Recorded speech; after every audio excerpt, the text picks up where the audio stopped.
Hello everyone, welcome back to the Tea Time channel. Welcome to what I believe is a very, very sad day for football, particularly English football. Overnight, there was the news that Graham Potter was sacked by Chelsea after just, I believe, 31 or 32 games in charge. Personally, I think that this is an absolute disgrace of a firing, and I'll explain why throughout this video. Now, there's been a lot of mixed reactions to the firing and the sacking of Graham Potter. I think that there are many, many reasons why Chelsea should have stuck with him and why Todd Boehly made the wrong decision. Firstly, I want to talk about the January transfer window. January was the first transfer window for Graham Potter in this new Chelsea side, as he had joined them a couple months prior. He was also the first managerial appointment by Todd Boehly.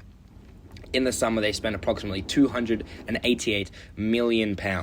They brought in players like Mudryk, Enzo Fernandez, Madueke, Badiashile, a lot of top-quality players who, even if Graham Potter didn't say, hey, I want those guys, they are good quality players for a squad. Now, that may detract from my argument, saying that Todd Boehly made the right decision. If Graham Potter's got so many good quality players, how can he possibly give so many bad results back? Currently, Chelsea do sit in 11th in the table after their 2-0 loss to Aston Villa. And again, how can they have such bad results after so many poor performances with such a good squad? I think that this is such an issue, the Chelsea squad. And maybe Graham Potter is partially responsible for it as the head coach of Chelsea Football Club, but I think Todd Boehly owns 100% of the blame here. Chelsea have more than 33 full first-team squad players. That means if they were to do an 11-on-11 in training, they would still have a third 11-a-side team. That is absolutely bizarre. Absolutely bizarre. Now, you might wonder why I care so passionately about this. Why, you know what? You're an Arsenal fan, Gilad. You should be happy that Chelsea signed Graham Potter. It means that their club's in disarray, that they're struggling. Why am I so disappointed? I'll get into it in a little bit shortly, but the overall reason is because I think that the Chelsea business model, the brutality, the sack a manager as soon as any results don't go our way, the lack of consistency, the lack of trust, the lack of belief goes against everything that I think football should stand for. Let's talk about Graham Potter as a coach. Whilst his results did not go his way, he did only win 12 out of 31 games for Chelsea, collecting an average of 1.27 points per game, which is the tied lowest of all time for the club. I still think there are some positives to his game. Graham Potter has proven at his time at Brighton, Swansea, and Swedish side Östersunds that he is a tactically astute, clever, and fluid manager. Something that a squad with 33 players needs. If you've got so many players in your team, then you need to try to figure out a way to fit them all in and work to all their strengths. This is something that I think if Potter was given more time till the rest of the season to do, yes, he would have perfectly been able to do this. In his past, Graham Potter led Swedish side Östersunds, who were at the beginning in the fourth tier of Swedish football, all the way to the first league, with 3 promotions in 5 seasons. He also took them out of the group stage in the Europa League in 2017 after they won the Swedish Cup. He also moved to Swansea for a season, was successful there, decent, but then he moved to Brighton where he really made a name for himself, where he showed that he can be so tactically brilliant, playing players in roles that they would never have imagined. Pascal Gross can play central midfield, left back, even up front. Trossard can play across the front 3. Incredible stuff by what I think is a very, very smart manager. Let's talk about stats so far this season and why they are underperforming. Chelsea underperformed their XG under Graham Potter by 7.4. This is the worst differential of any side since his first game in charge. Chelsea have scored 21 goals from an XG of 28.4.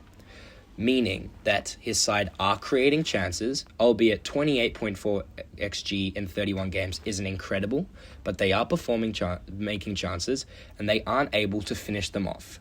Now, this has become a little bit typical with Graham Potter sides. Brighton did also underperform their XG quite a bit when he was their manager.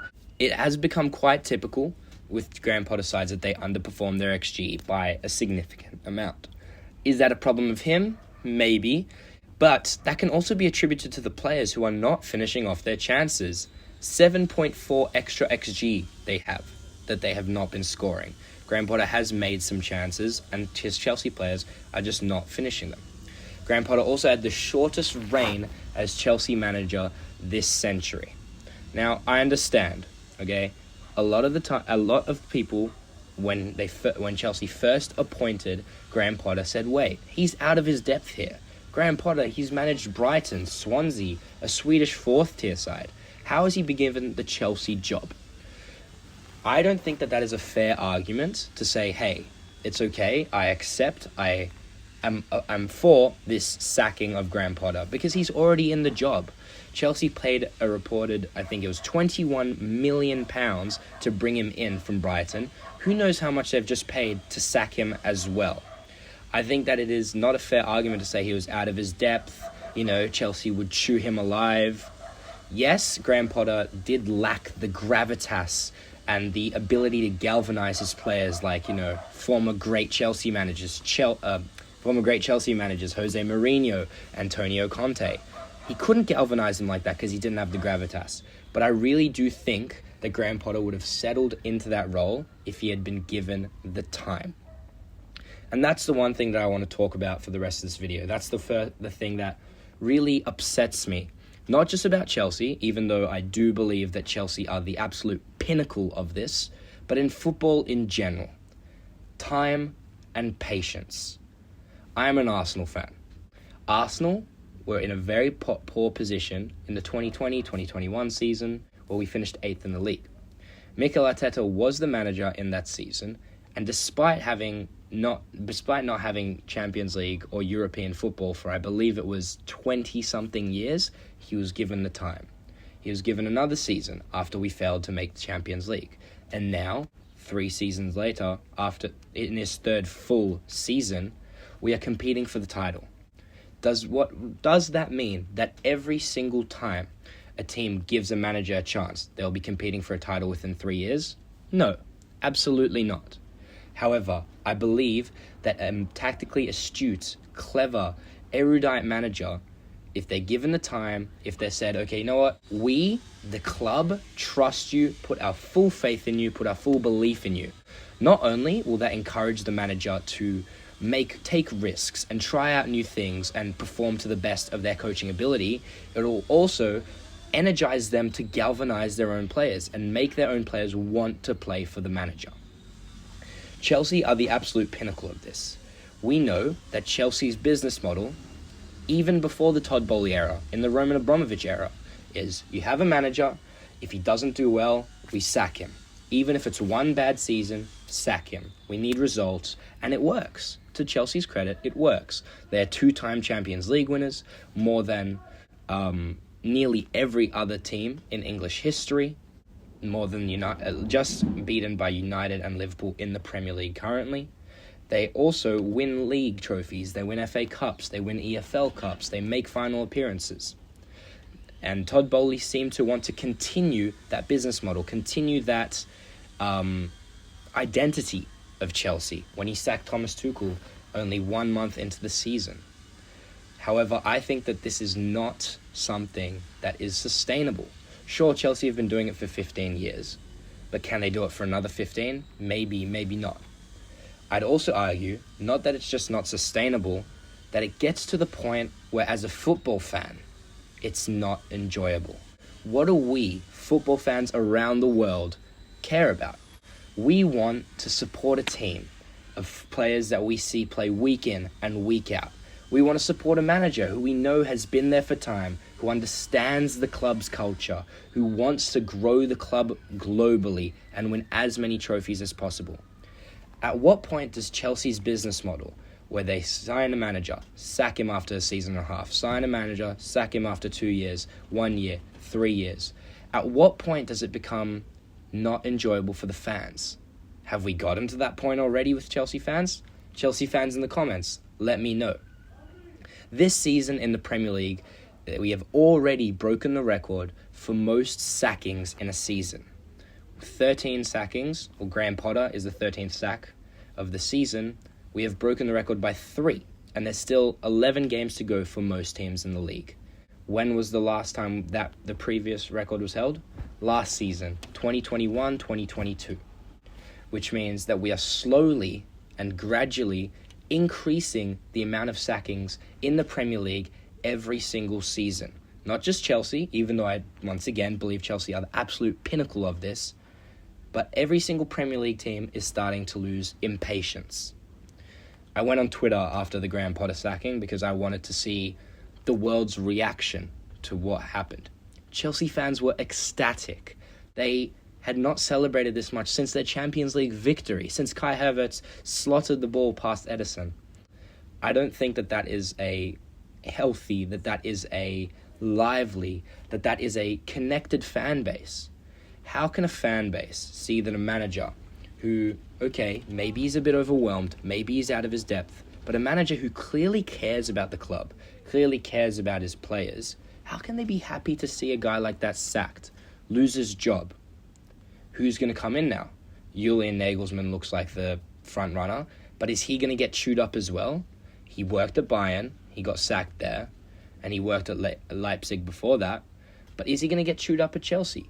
Is Chelsea just a club that grabs a manager, regardless of their gravitas, regardless of how important and meaningful they are to the game, and they work them and work them and work them, and eventually, not good enough?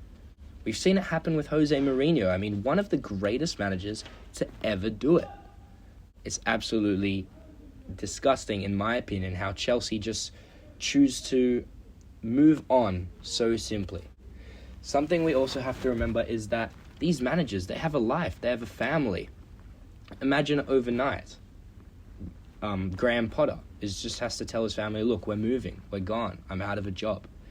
Imagine having that conversation with your team coach year after year after year after year. This season, Chelsea will have 3 permanent coaches. That's the first time since 2013.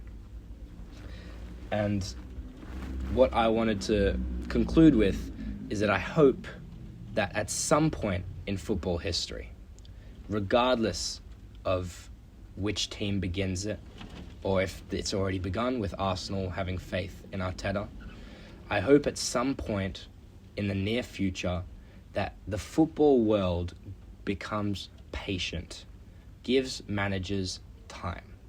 I'm not saying that every single manager should have 3, 4, 5 years in a job, because if you're a big club like Chelsea, like Tottenham, like Manchester United, you need results. But managers and teams and players, they need time to adjust. They need time to sort themselves out.